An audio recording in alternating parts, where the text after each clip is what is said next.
ये प्रश्न हम लोग का एक्सरसाइज 1.2 का, इसमें कह रहा है कि एलसीएम 72 और 126 का 504 दे दिया है।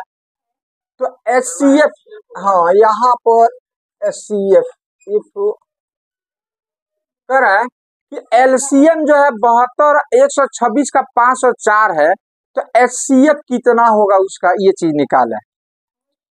तो यहाँ पर आपको एक फॉर्मूला बताया गया है कि अपने पास दो संख्या हो ए और बी, क्या चीज हो, ए और बी, तो एचसीएफ ए बी गुना एलसीएम ए बी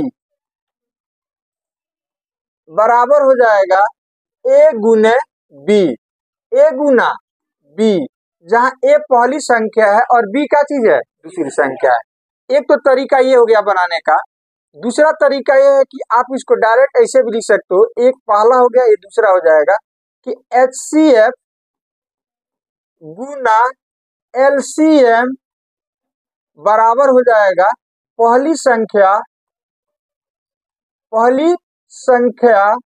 गुना दूसरी संख्या गुना दूसरी संख्या हो जाएगा। एक तरीका ये हो गया, पहला ये, दूसरा ये।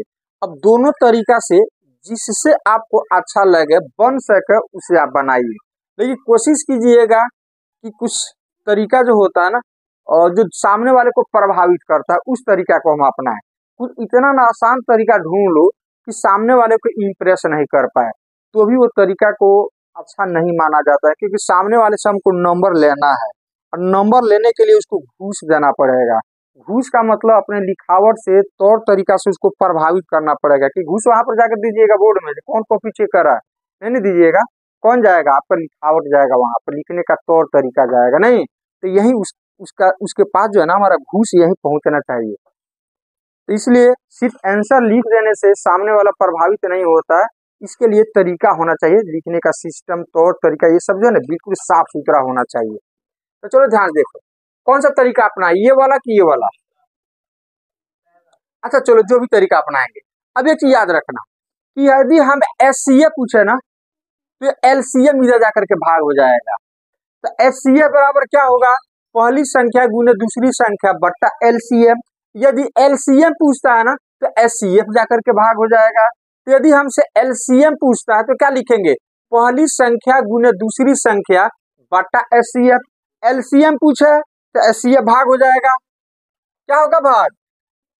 यदि हमसे एलसीएम पूछता है तो इसके नीचे एचसीएफ आ जाएगा। यदि एचसीएफ पूछता है तो एलसीएम आ जाएगा। यदि पहली संख्या पूछे तो दूसरी संख्या करके भाग हो जाएगा। यदि दूसरी संख्या पूछे तो पहली संख्या क्या हो जाएगा। तो फॉर्मूला यही है, इसी फॉर्मूला का आधार पर हम बहुत सारा ऐसे फॉर्मूला क्या कर सकते हैं, निकाल सकते हैं। तो उतना हमें फॉर्मूला निकालने की जरूरत नहीं है, एक लॉजिक इस्तेमाल करो और उसके हिसाब से इसको लिख दो।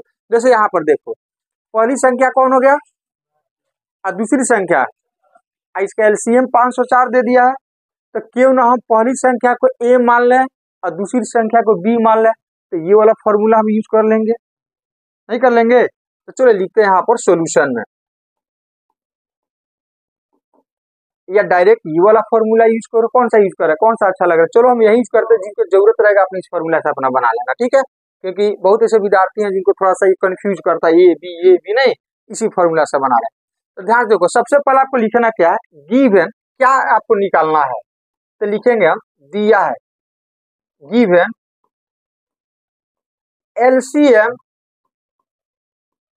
72, 126 बराबर हो जाएगा 504 हो जाएगा। नहीं होगा, सब्जी लाते हैं खरीद करके मार्केट से, ऐसे ही ला करके काट देते हैं, उसको धोते हैं बढ़िया से, साफ सुथरा धो करके ढंग से उसको काटते हैं, थोड़ा अच्छा भी लगेगा, नहीं। और उसके बाद से खाने वाला है तो खाते हैं, बनाने वाला है तो क्या करते हैं, उसको बना करके तब क्या करते हैं, खाते हैं। तो वैसे ही है, जब प्रश्न दिया है तो डाटा कलेक्ट करके क्या आपको दिया है, क्या निकालना है, तो फॉर्मूला लागू करो। तो एलसीएम इतना दे दिया है।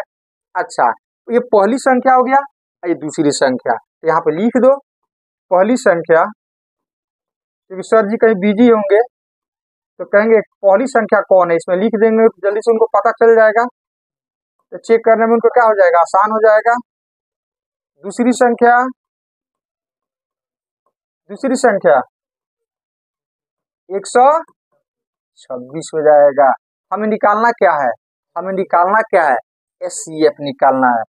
तो देन एचसीएफ किसका, एचसीएफ किसका, एचसीएफ 72,126 इक्वल टू वाट, यही चीज हमको निकालना है।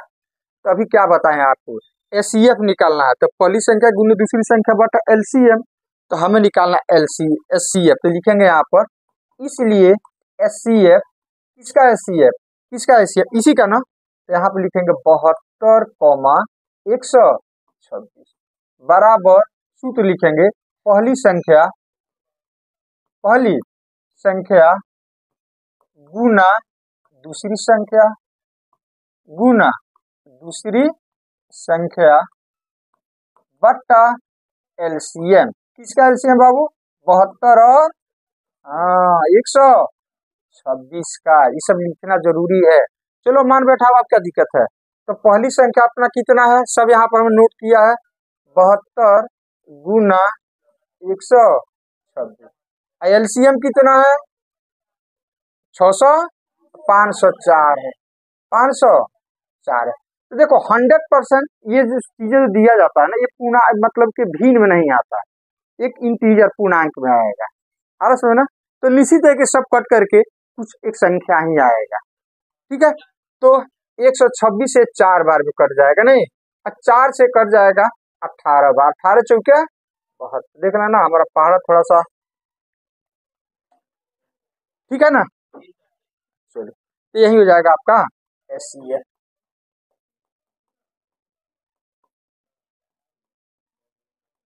बराबर, हो गया, यही आंसर हो गया हम लोग का। नेक्स्ट प्रश्न हमारा, देखते हैं एक और प्रश्न देखते हैं, नहीं इसमें एचसीएफ दे दिया, एलसीएम निकालना है, तो फिर वही चीज सॉल्यूशन में दिया है,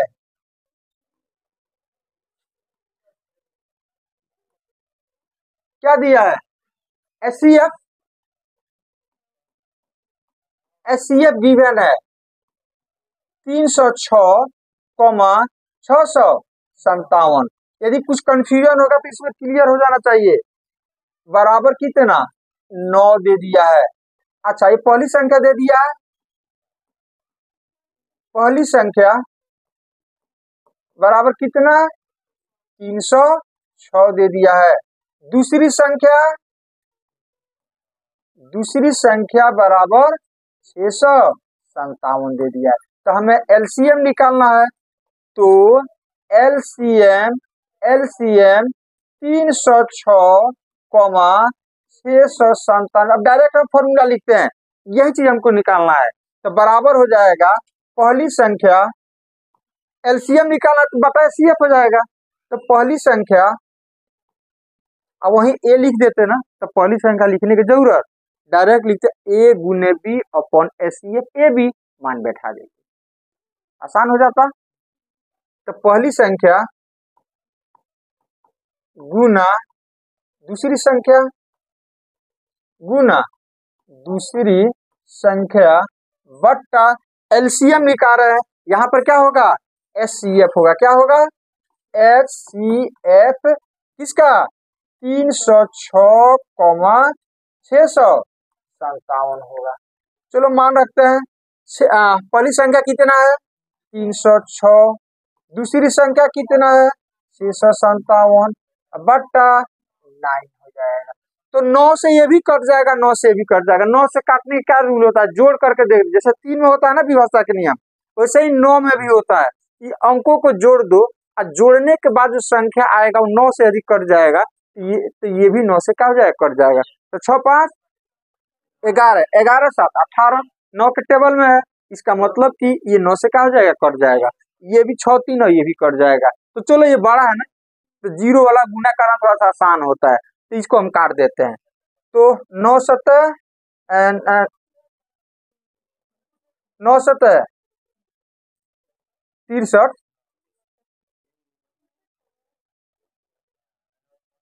ना, 63 नहीं होता है। इसमें से बच गया 2 तो 27। 27। अब 306 में 73 से गुना कर दो, 22,338। यही इसका एलसीएम होगा, यही इसका एलसीएम होगा। कोई दिक्कत? आगे बढ़ाएं। चलिए चलिए, बाद में नोट कर लीजिएगा, बाद में नोट करना होगा तो कर लीजिए। नेक्स्ट, अब ये देखो ध्यान से, 2 बर्तन है। ये एग्जाम में 2015 में पूछा जा चुका है आपसे, बोर्ड में ये 2015 में इस प्रश्न को पूछा जा चुका है। कह रहा है कि 2 पात्रों में 504 लीटर और 735 लीटर दूध है, पात्र की महत्तम धारिता क्या होगी? महत्तम धारिता क्या होगी वो आपको निकालना है। एक 2 पात्र है, मतलब एक बर्तन है जिसमें 504 लीटर और 735 लीटर दूध है। पहला पात्र में 504 लीटर और दूसरे पात्र में, बर्तन में 735 लीटर। तो पात्र की महत्तम धारिता क्या होगी जो इसको अच्छा से माप सके, कहने का मतलब है, मतलब उस पात्र की, एक ऐसा बर्तन की धारिता बताओ जो इसको परफेक्ट माप सके। मतलब मापते हैं इसको ना उस बर्तन से, मान लो कि एक बर्तन हो गया, ये दूसरा बर्तन हो गया, इसमें 504 लीटर आ सकता है और इसमें 735 लीटर आ सकता है। अब कह रहा है प्रश्न, एक ऐसे बर्तन की धारिता बताओ जिससे मापे ना, इसको भी मापे इसको भी मापे, तो न घटे न बढ़े। मान लो एक बर्तन ले लिया, इसको मापते मान लो इसको माप गया, एक मान लो बर्तन हो गया, ये वाला, ये बर्तन हो गया, तो पूरा पूरा अब मान लो इसमें से दूध इसमें डालेंगे, भर गया, एक, फिर डालेंगे 2, 3, इसे करते करते तो लास्ट जो इसमें से दूध बचेगा ना, वो भी पूरा का पूरा भर जाना चाहिए, आधा नहीं बचना आना चाहिए इसमें। एक ऐसे बर्तन की आपको जरूरत है और उसकी धारिता क्या होगा। फिर इस दूध को भी इसमें नापते हैं, तो पूरा भर करके नापना है और काउंट करते जाना है। एक मान लो कि एक होगा, रख देंगे, 2, 3 लीटर, मान लो लीटर में 3 लीटर, 4, इसे करते करते माप रहे हैं। तो कह रहा है तो फिर इसमें का जो अंतिम दूध होगा ना, इसमें हम डालेंगे तो वो भी भर जाना चाहिए, कम या ज्यादा नहीं होना चाहिए। इस तरह का एक बर्तन का आपको धारिता बताना है, मतलब इससे इसमें भी भाग लग जाए और इससे इसमें भी भाग लग जाए। और महत्तम तो आपको हम समझा चुके, जब भी महत्तम का अधिकतम का है क्या निकालना, एसईएफ निकालना, मतलब ये दोनों का एसईएफ निकालना। क्या निकालना, एसईएफ। तो इसका एसईएफ आप क्या कीजिएगा, निकाल लीजिएगा। अब कौन सा विधि से निकालिएगा, तो या तो अभाज्य गुणनखंड विधि से निकालिए और नहीं तो यूक्लिड विभाजन प्रमेय से निकालिए। तो जिस विधि से आपको आसान है उसे क्या कीजिए, निकालिए। तो अभाज्य गुणनखंड विधि से निकाल लीजिएगा, नहीं तो निकाल देना, निकाल लीजिएगा, निकल जाएगा। चलिए आगे बढ़ते हैं फिर।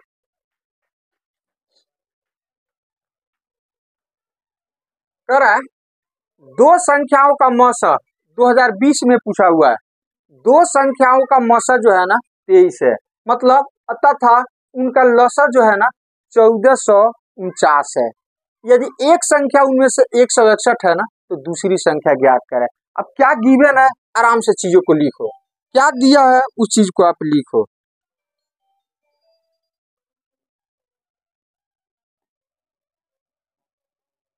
दिया है तो यहाँ पर एसईएफ दे दिया है 23 दे दिया है, एलसीएम दे दिया है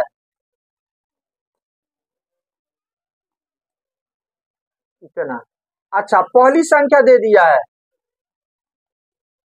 पहली संख्या दे दिया गया है 161। तो दूसरी संख्या आपको निकालना है, तो दूसरी संख्या बराबर वाट, दूसरी संख्या बराबर वाट। तो आपको बता चुके हैं ये सूत्र होता है ये वाला, एसईएफ गुना एलसीएम बराबर होता है पहली संख्या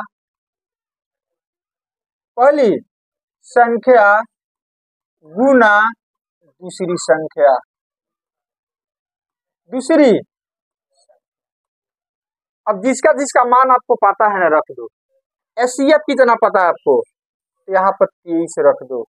एलसीएम 1449 है, बराबर पहली संख्या 161 और गुना दूसरी संख्या। यही तो हमसे पूछ रहा है, यही तो हमसे पूछ रहा है, यही हमसे पूछ रहा है। तो क्या करोगे, 161 को इधर भेज दो, हमें दूसरी संख्या निकालना है, स्वाभाविक 161 की इधर भेजना पड़ेगा। तो दूसरी संख्या में गुना है, मतलब दूसरी संख्या के गुणांक है, तो गुणांक जब भी आता है तो क्या हो जाता है, भाग हो जाता है, इसीलिए आकर के क्या हो जाएगा, भाग हो जाएगा। तो ये हो जाएगा 23 गुना 1449 अपॉन 161 बराबर क्या बच गया, दूसरी संख्या। अब 161 से दूसरी संख्या, 161 से 9, देखो 9 बार में 9 एकम 9 और 9 छक 54 और 9 एकम 9 9 5 14, कट जाएगा 9 बार में, 9 बार में क्या हो जाएगा, कट जाएगा। तो दूसरी संख्या बराबर हो जाएगा, दूसरी संख्या बराबर हो जाएगा 23 गुना 9, यही ना बचा है, इसको हम इधर लिख दिए, इसको इधर लिख देते हैं। तो 23 और 9 में गुना करोगे, 9 तिया 27 और 9 दूनी 18 और 2 207, तो दूसरी संख्या हो जाएगा 207 हो जाएगा, दूसरी संख्या 207 हो जाएगा। कोई दिक्कत, आगे बढ़े, चलिए अब नेक्स्ट हमारा प्रश्न आ गया, जांच करे कि क्या n के लिए, मतलब किसी प्राकृतिक संख्या n जो है ना, ये निचकर n बिलोंग्स टू n। अब ये संकेत जो है ना अभी आपको समझ में नहीं आएगा, फिर भी समझाते हैं। n बिलोंग्स टू n का मतलब हो गया ये n प्राकृतिक संख्या हो गया, n इसका सदस्य हो गया, मतलब ये n जो है ना, ये वाला ये प्राकृतिक संख्या होगा, इतना याद रखो। ये जो n दिया है ना यहाँ पर कौन सी है, नेचुरल नंबर। मैं यहाँ कुछ भी रखेंगे, प्राकृतिक संख्या ही रखेंगे। तो कह रहा है कि जांच करें कि n के जगह पर कोई भी प्राकृतिक संख्या हम रखें और उसके बाद उसका विस्तार करें ना, तो इकाई अंक जो होगा, जो यूनिट के जगह पर होगा, वो हमेशा शून्य होगा या नहीं होगा, इस चीज को आपको जांचना है। मतलब कह रहा है कि क्या n के जगह पर 1 रखें, 2 रखें, 3 रखें, 4 रखें और विस्तार करें, तो उसका अंतिम संख्या जो होगा, मतलब इकाई के जगह पर होगा, तो क्या शून्य होगा, इस चीज को आप जांच करें। चलो कुछ उदाहरण लेते हैं। फॉर्मूला रटोगे तो आपको रटते रह जाओगे, चीजों को समझ लोगे, फॉर्मूला याद हो जाता है। तो चलो एक काम करते हैं, कुछ संख्या हम लेते हैं 0, 100 लेते हैं, 100, 20 लेते हैं, 50 लेते हैं, 100 ले लेते हैं। इस सबके अंत में 0 है, सबके अंत में। अच्छा, कुछ संख्या हम ले रहे हैं जिसका अंत में 5 है, जैसे 5 हो गया, 15 हो गया, 25 हो गया, 35 हो गया, नहीं 55 हो गया, ये सभी संख्या जिसका अंत में क्या चीज है, 5 है। अब हम क्या करते हैं कि इस सबका हम गुणनखंड निकालते हैं। क्या करते हैं, गुणनखंड निकालते हैं। तो 10 का गुणनखंड निकालेंगे, तो चाहो तो आप साइड में निकाल करके चेक कर लो, 10 2 5 10, तो इसका अभाज्य गुणनखंड हो जाएगा 2 गुना 5। अच्छा 20 है, तो 20 का हम अभाज्य गुणनखंड निकालते हैं, 10 2 5 10, तो इसके अभाज्य गुणनखंड में 2 गुने 2, मतलब 2 का स्क्वायर गुने 5 आ जाएगा। 50, तब 50 का हो जाएगा, अब यहाँ पे निकालते हैं 2 25 दूनी 50, 25 का हो जाएगा 5 गुने 5, 5 का स्क्वायर। अच्छा 100 का हो जाएगा, ध्यान देखो 100, तो 2 50 फिर 2 25, ये हो जाएगा 5 5, तो इसका हो जाएगा 2 का स्क्वायर गुना 5 का स्क्वायर। चलो इधर आते हैं, अब यहाँ 5 हो गया, तो 5 का गुणनखंड निकालेंगे तो 5 गुने 1 होगा, इसका निकालेंगे ना तो 5 गुने 3 हो जाएगा, इसका निकालेंगे ना तो 5 का स्क्वायर हो जाएगा, इसका निकालेंगे तो 5 गुना 7 हो जाएगा, इसका निकालेंगे तो 5 गुना 11 हो जाएगा। एक और ले लेते हैं 95, क्या ले लेते हैं 95 ले लेते हैं। तो 95 के यहाँ पर निकाल सकते हो, 5 है लास्ट में तो 5 के टेबल में होगा, 5 एकम 5 4 5 नवा 19 पचे 95, तो 5 गुने 19। अब ध्यान से देखो, यहाँ पर हमने कुछ एग्जाम्पल लिया, कुछ एग्जाम्पल यहाँ पर लिया जिसके सबके अंत में 0 है। तो सबके अंत में 0 आ रहा है तो उसके गुणनखंड में ध्यान से देखो कि क्या क्या आ रहा है। 2 और 5 आ रहा है, क्या रहा है? अच्छा, इसका मतलब हो गया कि जितनी भी संख्याएं होगी ना, जैसे मान लो कि हम अब एक और ले लेते हैं 120 ले लेते हैं थोड़ा सा, इसके भी अंत में 0 है, इसका भी गुणनखंड निकालते हैं। तो 120 का हम गुणनखंड निकालते हैं, 2 60 हो जाएगा, 2 30 हो जाएगा, 2 15 हो जाएगा और 3 5। तो इसके गुणनखंड में क्या क्या आ गया, 2 3 बार आया तो 2 का पावर 3 गुने 3 गुना 5। तो जितनी भी संख्याएं हमने लिया है ना, कॉमन क्या चीज है, दिमाग से लगाओ कि सबके अभाज्य गुणनखंड में कॉमन क्या चीज है। कॉमन मतलब सब में होना जरूरी है, सब में है। 2 और 5 मतलब इतना क्लियर हो गया कि कोई भी संख्या है और उसके अंत में यदि 0 होगा तो उसके अभाज्य गुणनखंड में 2 और 5 का आना एकदम जरूरी है। यदि 2 और 5 नहीं आएगा इसका मतलब उसका अंत 0 पर नहीं होगा, उसका अंत 0 पर।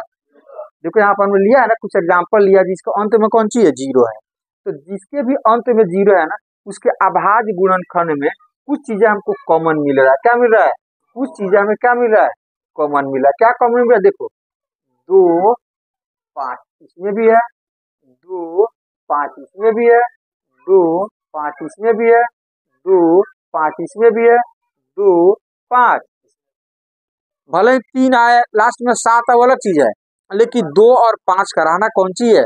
तो क्या एक रूल हम बना दे इसके हिसाब से कि किसी भी संख्या का इकाई अंक 0 होगा, किसी भी संख्या का इकाई अंक 0 होगा तो उसके अभाज्य गुणनखंड में 2 और 5 आएगा।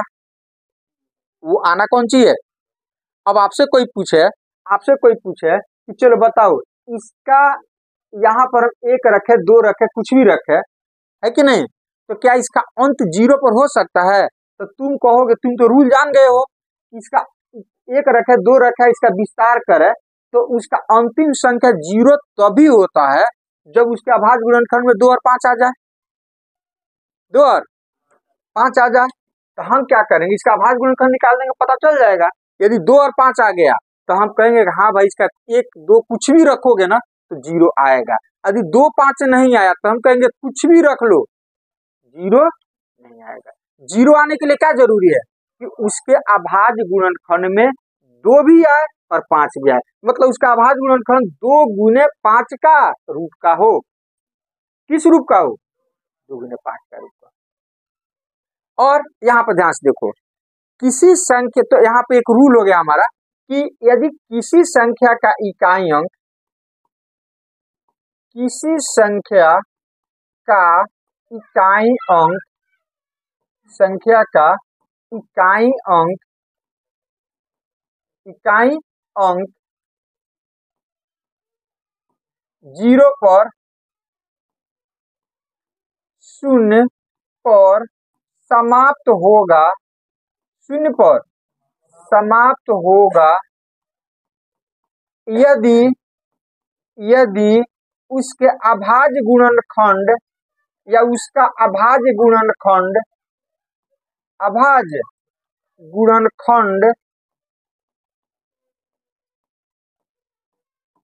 2 गुने 5 के रूप का हो। पावर कुछ भी हो सकता है, देखो 2 का पावर 2 हो गया, यहाँ पे 1 है, यहाँ पर 3 हो गया, नहीं हो गया, तो पावर कुछ भी हो सकता है। तो यहाँ m लिख देते हैं यहाँ पर n लिख देते हैं। तो किसी संख्या का इकाई अंक शून्य पर समाप्त होगा यदि उसका अभाज्य गुणनखंड 2 गुने 5 के रूप का हो।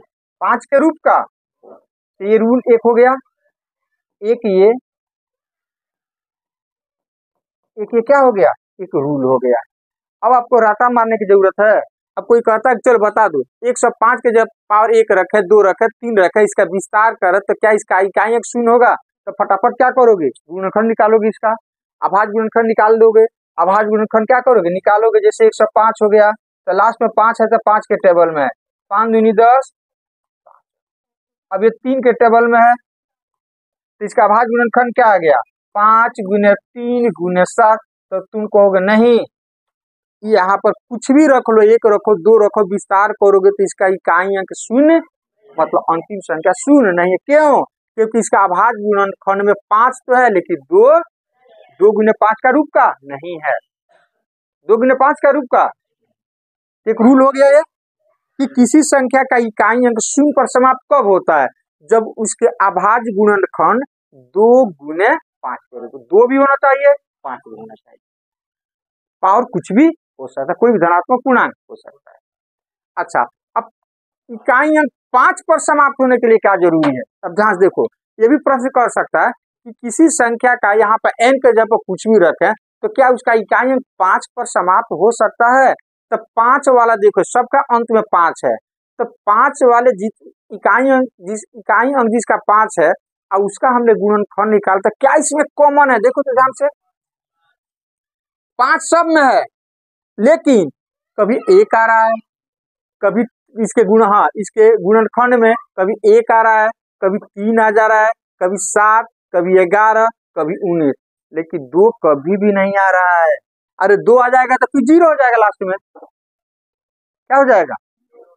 तो अब हम ये भी एक हमारे पास रूल आ गया कि किसी संख्या का इकाई अंक 5 पर समाप्त होगा यदि उसके अभाज्य गुणनखंड में 5 हो लेकिन 2 नहीं हो। अब सोचो ना कि यहाँ पर 2 आ जाता तो 10 न हो जाता, तो फिर लास्ट में 0 आ जाएगा। 5 एकदम होना जरूरी है, 5 सब पर समाप्त होने के लिए जरूरी है कि 5 हो उसके गुणनखंड में, लेकिन 2 नहीं होना चाहिए, 2 नहीं होना चाहिए। 5 का होना, देखो तो सब में 5 है, देखो कॉमन क्या है कि सब में 5 है, जितना देख रहे हो ना गुणनखंड, इस सब में क्या चीज है, लेकिन 2 किसी में नहीं है। तो यदि किसी के गुणनखंड में 5 नहीं होगा ना तो फिर वो 5 पर समाप्त नहीं होगा। 5 हो लेकिन 2 नहीं होना चाहिए, ये याद रखना है। तो किसी संख्या का इकाई अंक शून्य पर कब समाप्त होगा, जब उसके अभाज्य गुणनखंड 2 गुने 5 के रूप का हो।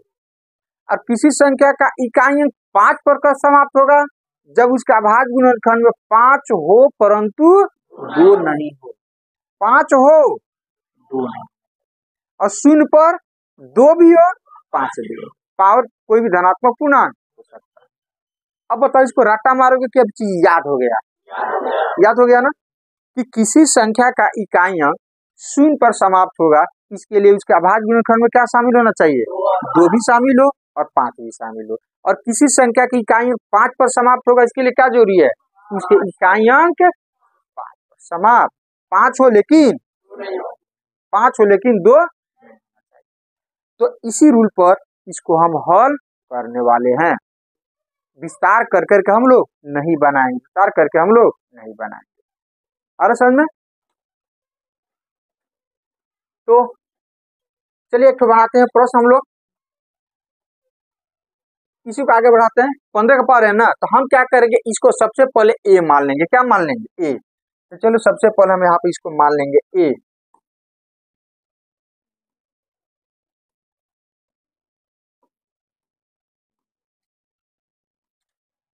माना ए बराबर 15 का पावर एन। एन क्या चाहिए, जल्दी से बोलो, प्राकृतिक संख्या, मतलब एन के जगह पर कुछ भी रखोगे कि नेचुरल नंबर आपको रखना है, तो लिख देंगे जहां एन एक प्राकृतिक संख्या है, एक प्राकृत संख्या, प्राकृत संख्या संख्या है।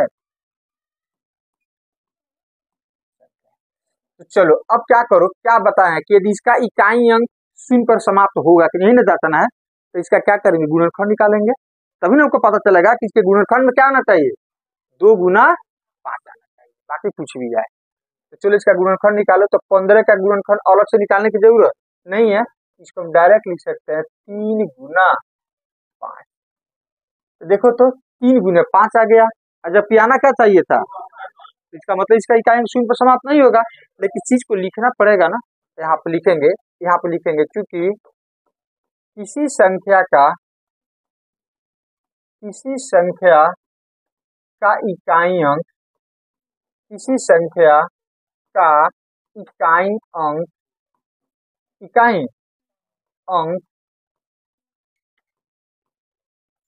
शून्य पर समाप्त होगा, शून्य पर समाप्त होगा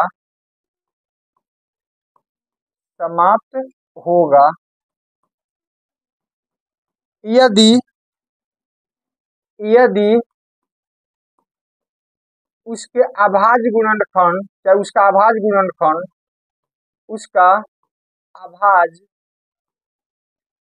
गुणनखंड अभाज्य गुणनखंड 2 गुना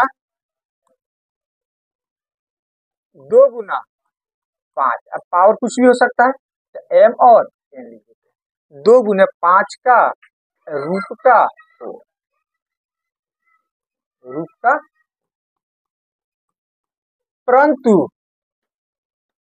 परंतु पैराग्राफ चेंज करके, परंतु दी गई संख्या के अभाज्य गुणनखंड 2 गुना 5 का रूप का नहीं है, परंतु दी गई संख्या का अभाज्य गुणनखंड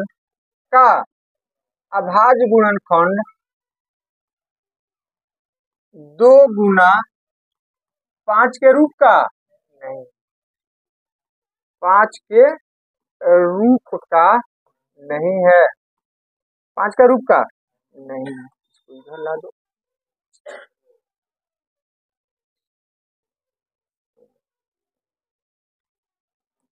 पांच का रूप का नहीं है, अतः 5 के रूप का नहीं है, अतः इसका इकाई अंक शून्य पर समाप्त,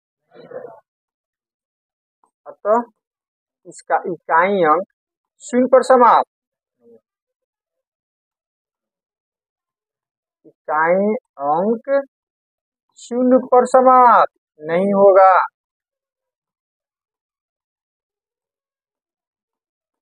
शून्य पर समाप्त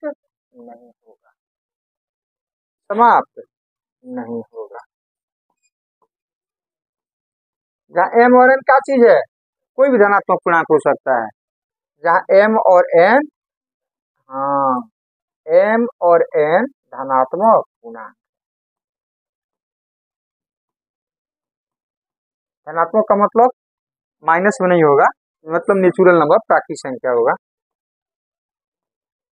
धनात्मक है। बस इसमें सिर्फ स्टेटमेंट आपको लिख देना, कुछ बनाने की जरूरत नहीं है।